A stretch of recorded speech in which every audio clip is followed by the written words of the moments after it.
ini dia modul 1 budaya positif. Budaya positif. Budaya positif akan menumbuhkan rasa aman dan nyaman dalam proses pembelajaran. Budaya positif juga akan mendorong murid mampu berpikir, bertindak mandiri dan kemudian apa saja konsep dalam modul budaya positif itu. Nanti ketika kita membuka modul budaya positif, banyak hal yang akan kita pelajari. Ini ada 6, yaitu 1 disiplin positif dan nilai-nilai kebaikan. Yang kedua, teori motivasi, penghargaan dan restitusi. 3, keyakinan kelas. 4, kebutuhan dasar manusia. 5, posisi kontrol sebagai guru. Dan yang keenam, 3, restitusi. Ini memang modul 1 banyak sekali istilah-istilah, banyak sekali ilmu-ilmu yang harus kita dalami, harus kita pahami, karena ini semua harus kita praktekkan kepada anak didik kita. Kita menginginkan lingkungan sekolah yang aman, nyaman, kondusif untuk menjadikan tempat pembelajaran. Kita harus menggunakan budaya positif. Di antaranya, bagaimana kita bertindak sebagai guru, bagaimana kita mendisiplinkan anak didik kita dengan motivasi ekstra dan motivasinya. Ya, betul-betul ini materinya luar biasa. Saya baru menemukannya dan saya baru memahaminya, dan hari ini saya ingin berbagi dengan Bapak-Bapak. Kita di SD Jatisari bisa menciptakan lingkungan budaya positif. Disiplin positif. Disiplin positif merupakan suatu cara menerapkan disiplin tanpa kekerasan dan ancaman yang bertujuan untuk menumbuhkan kesadaran serta memberdayakan anak untuk melakukan sesuatu tanpa sokongan, ancaman ataupun yang diharapkan dari disiplin positif ini karena menjalankan disiplin yang tanpa adanya ancaman, tanpa adanya ini bagian dari kita, tanpa adanya coba kita senang nggak kalau anak kita menjalankan disiplin tapi karena takut Indonesia bukan yang sebenarnya kita inginkan. Tidak seperti itu. Jadi kita menginginkan anak kita melaksanakan peraturan sekolah, kesepakatan kelas itu dengan sebagai kesadaran dari hati nuraninya, bukan karena takut dihukum, takut disanksi atau didenda seperti itu. Nah, sekarang kita tanyakan pada diri kita sendiri. Kita ketika datang ke sekolah tepat waktu nih, Pak Rio khususnya, apakah takut ditegur oleh ibu kepala atau memang sudah tanggung jawab diri sendiri? Oh, saya harus datang tepat waktu. Coba Pak Rio, gimana komentarnya? Karena kita udah dimotivasi bukan anak-anak lagi, karena takut dengan sesuatu ataupun sekolah mungkin lebih bertanggung jawab secara pribadi, karena memang itu adalah tanggung jawab saya. Masuk jam 7 pulang jam 2. Alhamdulillah, kasih aplaus buat Bapak guru hebat kita. Jadi anak pun Bapak harus seperti itu. Harus kita itu mampu memunculkan pada diri anak itu, mereka menjalankan disiplin sekolah itu karena bentuk pertanggungjawaban dari dirinya sendiri, bukan karena takut dihukum, takut dipanggil ke kantor dan sebagainya. Bisa dipahami ya? Dari disiplin positif ini merupakan cara kita menerapkan disiplin tanpa adanya kekerasan dan ancaman. Nah, sehingga nantinya akan muncul nilai-nilai kebajikan universal. Apa itu nilai-nilai kebajikan? Nilai-nilai kebajikan adalah sifat-sifat positif manusia yang merupakan tujuan mulia yang ingin dicapai setiap individu. Nilai-nilai tersebut bersifat universal dan lintas bahasa, suku bangsa, agama maupun latar belakang. Nilai-nilai kebajikan yang ingin dicapai oleh setiap anak Indonesia kita kenal saat ini dengan istilah apa itu Bapak? Profil belajar Pancasila. Sudah hafal lagunya? Yuk kita nyanyikan dulu sama-sama. Ayo dipimpin-pimpin. Siap. 1, 2, 3. Belajar Pancasila, beriman dan bertakwa pada Tuhan Yang Esa dan berakhlak mulia, berkebinekaan global, gotong royong mandiri, kreatif dan bernalar kritis. Tepuk tangan untuk kita. Terima kasih. Nah, jadi tujuan utama adanya nilai kebajikan universal itu menjadikan anak-anak kita seorang yang berprofil belajar Pancasila.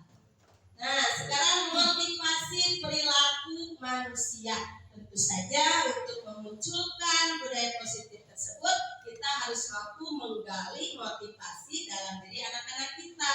Nah, ini motivasi perilaku manusia. 1, untuk menghindari ketidaknyamanan atau hukuman. Apa yang akan terjadi apabila saya tidak melakukannya? Murid melakukan disiplin diri karena dia takut dihukum. Nah, jadi kalau murid melakukan disiplin karena takut dihukum, ini merupakan motivasi apa itu Bapak? Ini merupakan motivasi ekstrinsik. Jadi dari pengaruh luar, bukan dari dalam dirinya sendiri, seperti itu.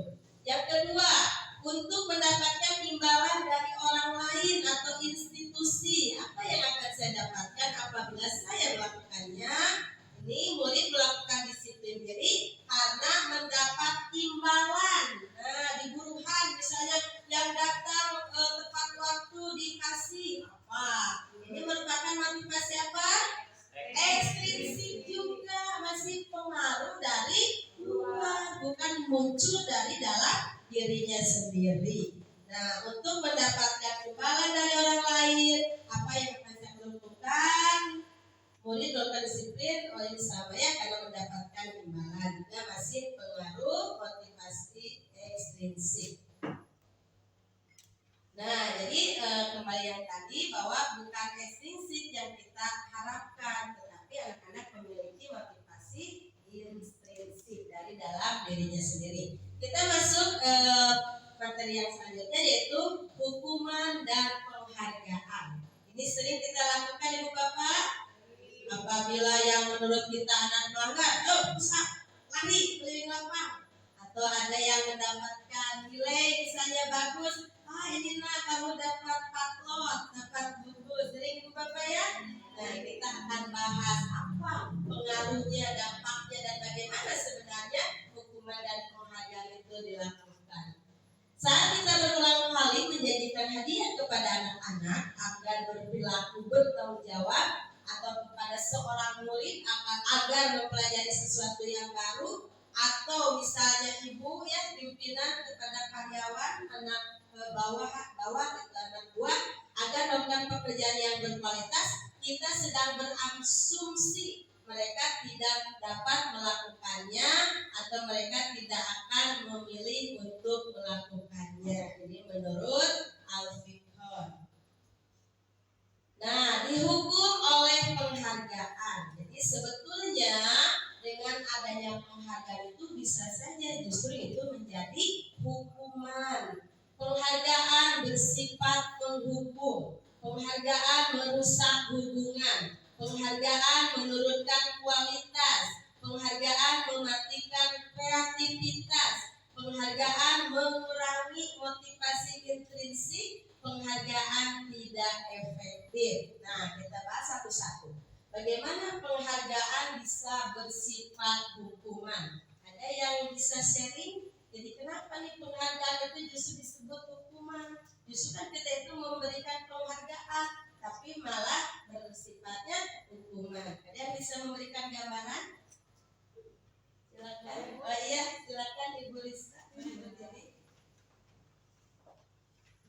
Ibu bapak kita sharing saja ya. Jadi silakan yang punya pengalamannya, yang punya. Terima kasih Ibu waktunya. Ini yang dirasakan di kelas saya ya, terutama anak-anak itu waktu dulu itu zaman dulu karena bersaing ingin dapat hadiah ranking kelas, akhirnya anak-anak lupa waktu untuk bermain, lupa waktu untuk makan, untuk istirahat, merasa terbebani anak-anak tersebut, hingga akhirnya dia malah jatuh sakit, Ibu ya. Dia ngeluh gitu sama saya, Ibu aku capek karena orang tua aku pengen aku juara satu terus. Akhirnya dia tidak memiliki teman di luar, dijauhi juga sama teman karena dia takut nilainya turun. Akhirnya dia kalau mengerjakan dia saja sendiri gitu, nggak mau dicontek, sosialisasi juga kurang. Akhirnya dia merasa itu adalah hukuman gitu. Walaupun saya juara satu terus, walaupun saya dapat hadiah dari ibu bapak saya, tapi yang saya rasakan tidak bahagia. Nah, itu adalah salah satu mungkin salah satu contoh dari penghargaan yang bersifat mendukung. Iya, terima kasih, tepuk tangan teman-teman. Baik, terima kasih Bu Risa. Jadi betul sekali ya, ternyata tidak salah bahwa ternyata penghargaan itu bisa bersifat hukuman. Itu tadi, dunia anak itu adalah dunia bermain, dalam artian berilah mereka keleluasan waktu untuk bermain. Jadi jangan sampai kita itu menjadi orang tua atau guru yang justru menekan anak didik kita. Jadi dengan kita memberikan penghargaan, nah ketika dia itu misalnya hari ini dia mendapatkan 100, dan ketika akan ulangan berikutnya atau mengerjakan tugas berikutnya ada kekhawatiran, bagaimana kalau saya tidak seperti itu lagi? Udah saya nggak akan belajar, nggak akan bermain, saya akan belajar terus, sehingga melupakan waktunya yang harus dipakai istirahat atau bermain dan sebagainya. Seperti itu bisa mulai ada bayangan ibu bapak guru. Jadi ternyata kita itu harus selektif dalam memberikan penghargaan kepada anak didik kita maupun anak kita sendiri. Penghargaan merusak hubungan. Nah ini bisa dicontohkan misalnya dua orang sahabat ya. Ketika saya dan Bu Lisna misalnya bersahabat, tetapi ibu misalnya lebih sering memuji Bu Lisna, akan timbul dalam hati, kenapa ya padahal saya itu lebih baik dari Bu Lisna. Akhirnya akan merusak hubungan persahabatan yang sudah terjalin. Begitupun di anak didik kita. Gak sedikit kan kita pernah nemui anak yang asalnya bestie-bestian menjauh gara-gara penghargaan atau nilai dari kita ya. Kemudian penghargaan menurunkan kualitas. Nah jadi anak itu misalnya kualitasnya itu sudah bagus ya, ketika kita terus-terusan berikan, ada pasti kesidia lagi. Udahlah saya mah gak usah belajar, udah saya mah gak usah bagus-bagus, kok tetap nanti Bu Sri yang dapatnya. Nah seperti itu ya. Itu berarti menurunkan kualitas teman yang lain. Penghargaan mematikan kreativitas juga sama seperti itu, sehingga menimbulkan guru yang anak yang lain tidak mau memunculkan dirinya, kemampuan dirinya, karena kok sudah ada sih juara kelasnya. Seperti itu ya. Penghargaan mengurangi motivasi intrinsik. Nah ini dengan adanya penghargaan jadi anak bukan lagi karena diri sendiri, oh saya harus mentaati peraturan kelas misalnya karena saya itu punya rasa tanggung, bukan, tapi oh saya harus tepat waktu nih supaya nanti bu guru ngasih reward kepada saya dan sebagainya ya. Dan jadinya penghargaan itu akan menjadi tidak efektif seperti itu. Nah ini masuk ke hukuman, konsekuensi, dan restitusi. Ini adalah 3 kata yang berbeda maknanya. Hukuman, nah kalau yang namanya hukuman biasanya diberikan berupa fisik maupun psikis. Jadi hukuman itu bersifat tidak terencana, tiba-tiba. Misalnya anak datang terlambat. Nah kita tiba-tiba, kamu kenapa terlambat? Ayo sekarang misalnya bacakan perkalian sekian atau lari keliling lapang. Kita malah merencanakan tidak mau memberikan hukuman.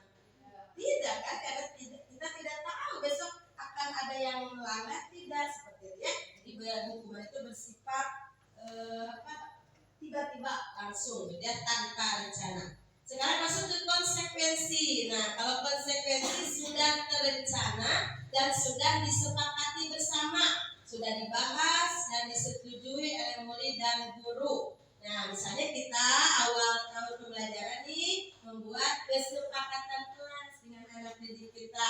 Ayo nak, misalnya kelas 3 hari mau apa nih kesepakatan kelasnya, supaya kita nanti belajarnya tertib, nyaman, aman. Bagaimana? Kan semua anak menyebutkan tidak berisik bu, tidak buang sampah di kelas dan sebagainya. Itu berarti berdasarkan hasil kesepakatan bersama. Dan nanti kita sampaikan konsekuensinya.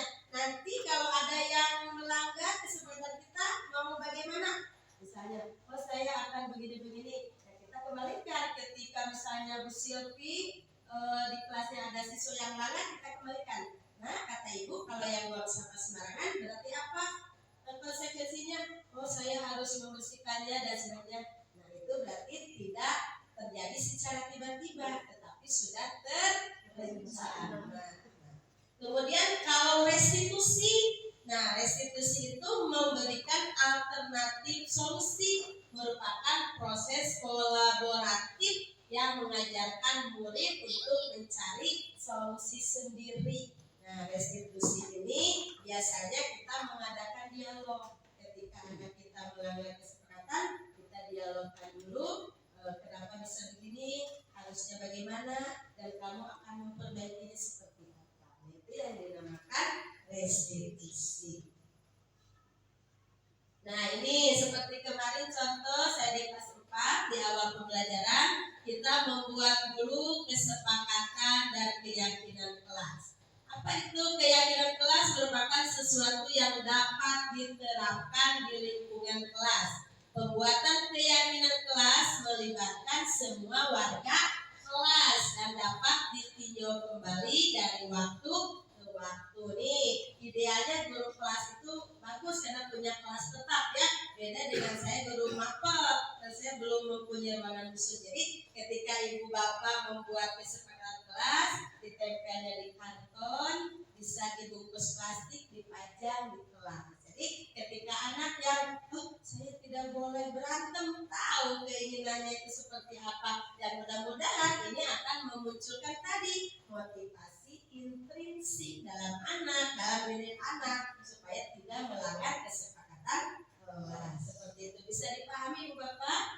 Nah, kemudian keyakinan kelas kemarin. Nah, kami warga kelas 4 akan menjadi anak yang smart. Nah, smart itu akronim dari apa? Semangat, mandiri, agamis, ramah, dan terampil. Tentu saja kita membuat keyakinan kelas tidak lari atau tidak keluar dari visi SDN Jatisari. Seperti itu. Nah, ini cara merumuskan keyakinan kelas bukan oleh ibu bapak sendiri, tapi kita melibatkan siswa karena semuanya kan akan yang melaksanakan semua warga kelas, diantaranya siswa kita. Jadi siswa berdiskusi dengan guru tentang apa yang diinginkan dan disepakati bersama untuk menumbuhkan apa yang Bapak? Budaya positif.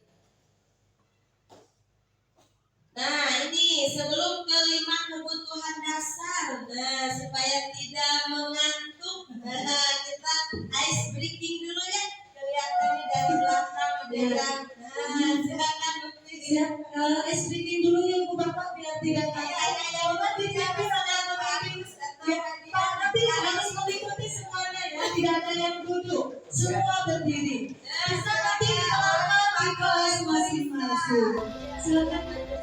Coba berdiri ya. Boleh berdiri Ibu Bapak supaya tidak ngantuk ya. Siap. Boleh tangan kanannya ditemukan ke teman yang sebelah kanan. Kita bilang bersama semangat, semangat, semangat.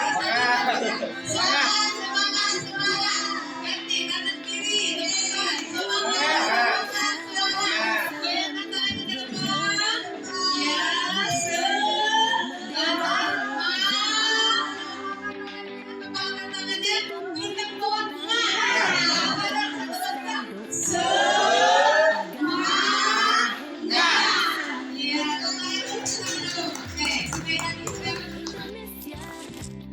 Bismillahirrahmanirrahim. Assalamualaikum warahmatullahi wabarakatuh.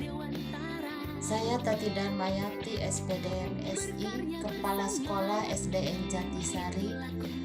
Setelah menyimak dan memperhatikan paparan Ibu Yati, calon guru penggerak Angkatan 8 Kabupaten Bandung, tentang diseminasi budaya positif. Sangat menginspiratif bagi kami bahwa membangun budaya positif di sekolah sangat diperlukan kerjasama semua warga sekolah, baik guru, siswa, dan orang tua. Kami percaya dengan adanya calon guru penggerak di sekolah kami akan berdampak pada perubahan pembaharuan yang kreatif dan inovatif. Ucapkan terima kasih kepada Ibu Yati dengan paparannya sehingga memberikan motivasi bagi semua guru untuk dapat mendisiplinkan dirinya menuju hal-hal yang lebih baik, sehingga dapat membimbing murid agar dapat mengatur dirinya sendiri.